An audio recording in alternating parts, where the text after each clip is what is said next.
reconheceu que pode ter se equivocado na divulgação dos grampos telefônicos de Lula. Existe uma dificuldade das pessoas de entender os erros de Moro, gravíssimos erros, porque o clima de torcida de futebol na política e na justiça continuam predominando. Todos nós, eu e você, queremos a moralização daquilo que é público. E claro, quando as autoridades se propõem a atacar a corrupção, nós devemos apoiá-las. Talvez por isso muita gente venha exaltando o trabalho do juiz Sérgio Moro, que apesar de ser um juiz federal de primeira instância, tem conduzido um processo grandioso e tem demonstrado, inclusive, que tem um profundo saber jurídico, tanto que já foi cotado no passado recente para integrar o Supremo Tribunal Federal. E é isso que me preocupa. Ele é bom, ele sabe até demais. Apesar de ser tão jovem, já lidou com grandes escândalos de corrupção como o do Banestado, muitas vezes superior em volume de recursos do que esse processo da Petrobras, e que, curiosamente, naquela época ficou praticamente oculto das mídias. As competências adquiridas com o Banestado lhe garantiu a aquisição de uma expertise que tem tornado o mesmo juiz uma figura destacada e aplaudida por pares e pela imprensa. Seria natural, eu já disse aqui, que existissem críticas à atuação do Moro, porque não se faz um trabalho de tamanha magnitude sem ferir os privilégios das pessoas, e é perfeitamente compreensível que o juiz Moro tenha enfrentado obstáculos e que a população deveria apoiá-lo em princípio. No entanto, uma coisa é a crítica ao trabalho do juiz e a extensão dos efeitos de suas atitudes. Outra coisa é você criticar ações criminosas à margem da lei e que atacam frontalmente direitos importantes, muitos dos quais garantidos pela lei maior, a Constituição. E sim, Moro conhece bem a lei e sabe o que pode fazer e o que não pode fazer. Assim, minha análise pretende ser fria, objetiva, técnica, para que você compreenda por que o juiz está ultrapassando os limites do que a lei lhe permite e porque muita gente está falando que ele é uma ameaça à democracia. Parece até papo de petista atacar Moro, afinal de contas, ele seria um juiz digno e acima de qualquer suspeita. Mas esse é o problema. Ninguém está acima de qualquer suspeita. Criamos heróis como Cunha, que já foi gritado, somos milhões de Cunhas, e hoje descobrimos o quão perigoso é esse elemento para a nossa sociedade. Está aí, impune e articulando a ausência de punição.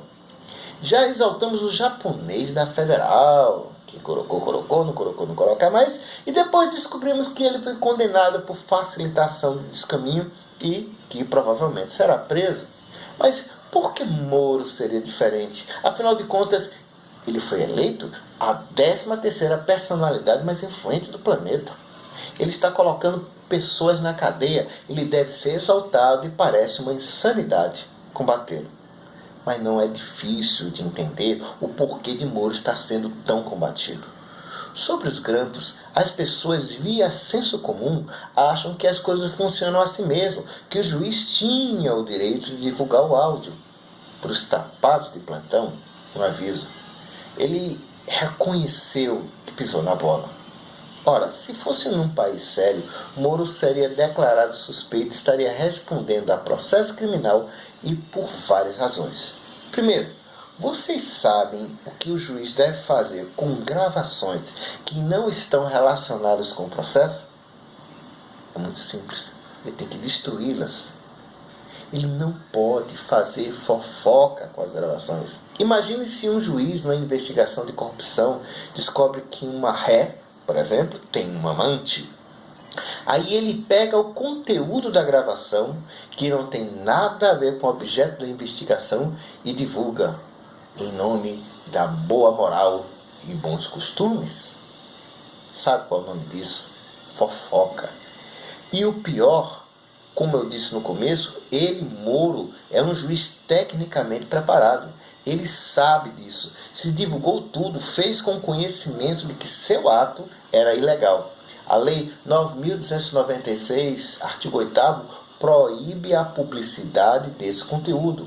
Conversas privadas de Dona Marisa e outras pessoas divulgadas a público é um ato criminoso.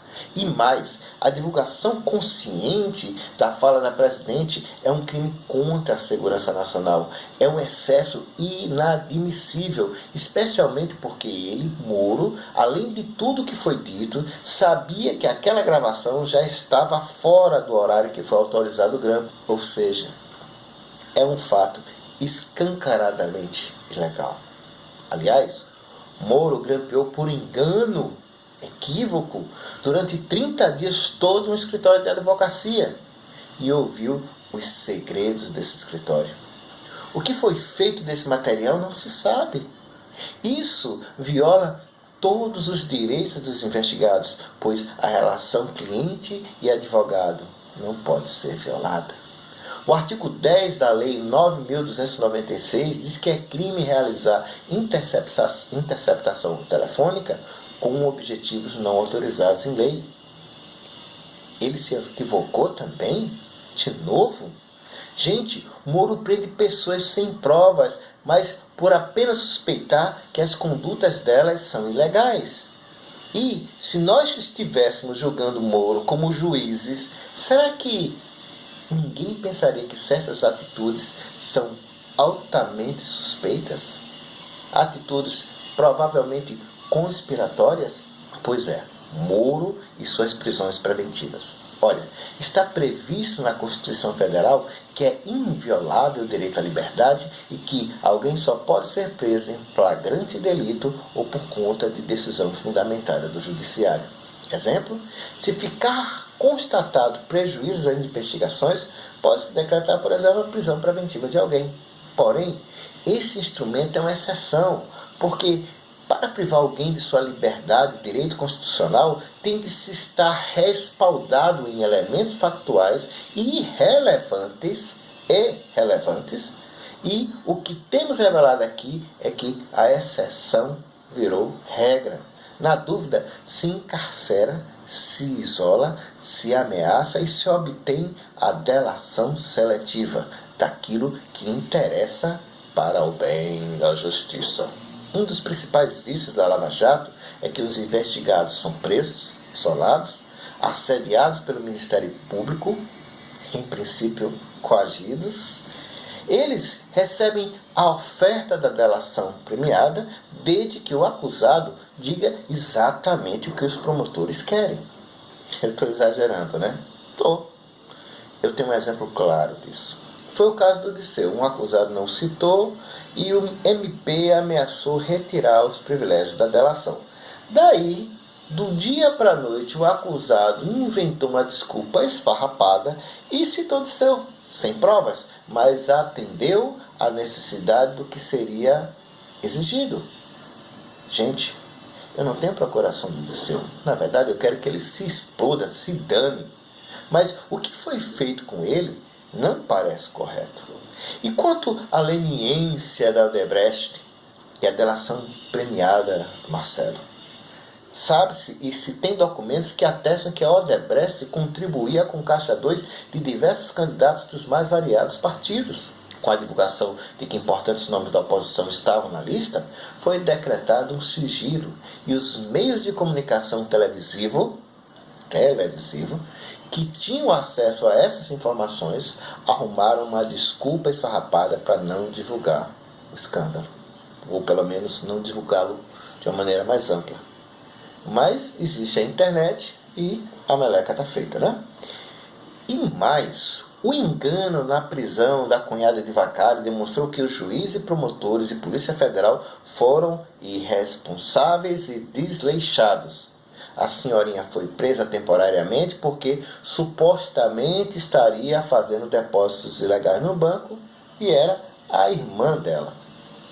É uma coisa do tipo: prendo, te coajo a dizer o que sabe, o que não sabe, Mas ali o erro foi tão escancarado e tiveram que voltar atrás. E quem paga o constrangimento daquela inocente?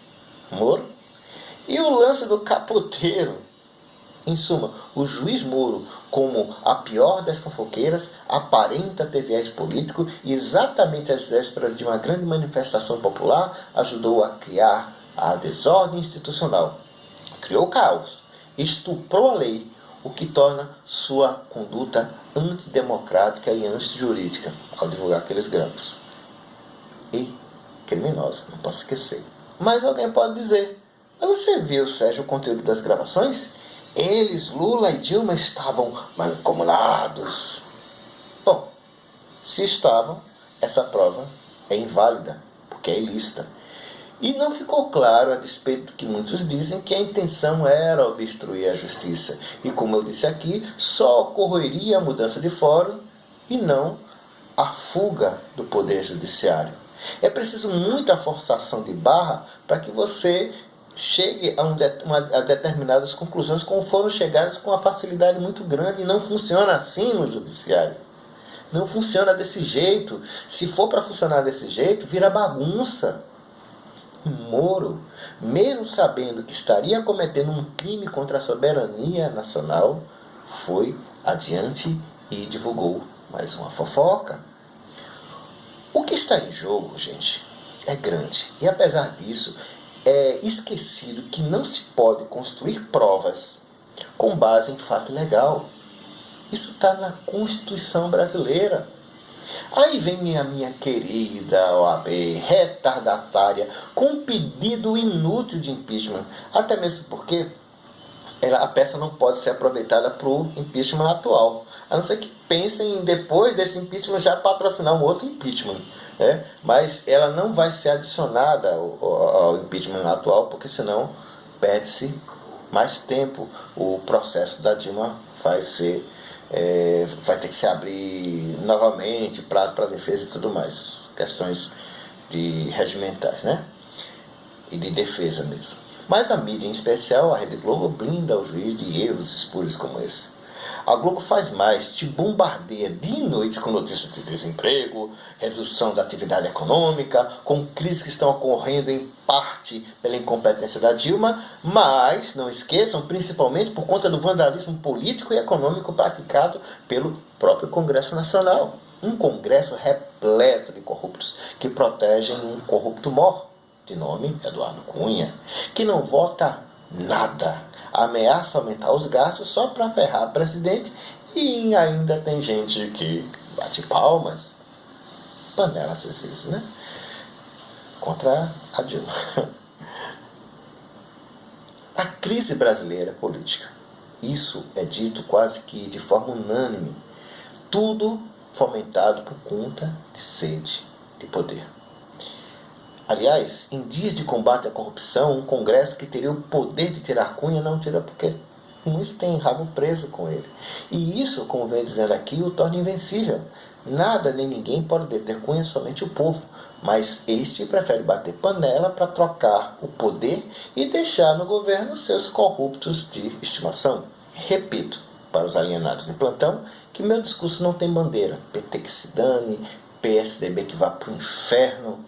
Mas sempre defenderei aqui o Estado democrático de direito e as normas, porque quebrar essas regras fará com que mais tarde, e eu também já disse isso aqui, a quebra das regras se volte contra mim e até contra você. Recomendo dizer não às Marias mexeriqueiras. Elas fazem confusão e tentam tirar o delas da reta, como sempre foi. No máximo, dizem que cometeram equívocos. No mais, valeu!